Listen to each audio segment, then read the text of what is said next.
ভাগবত গীতা দ্বিতীয় অধ্যায়।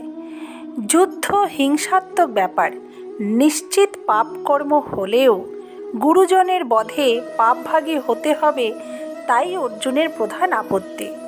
আত্মতত্ত্ব এবং স্বধর্ম মাহাত্ম্য শ্রবণ করেও সে সন্দেহ দূর হচ্ছে না, কেননা আত্মতত্ত্ব শ্রবণ করলেই আত্মজ্ঞ হওয়া যায় না। শাস্ত্রে স্বধর্ম পালনের বিধান থাকলেও কেবল শাস্ত্রবাক্যে তার মন কিছুতেই প্রবোধ মানেনি। সুতরাং অর্জুনের এখনও কর্তৃত্ব অভিমান যায়নি।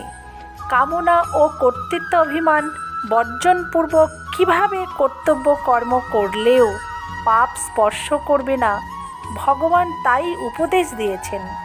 যুদ্ধ করো, কর্ম করো, কিন্তু ফলাশক্তি ত্যাগ করো। লাভালাভ সিদ্ধি অসিদ্ধি সমজ্ঞান করে কর্ম করো।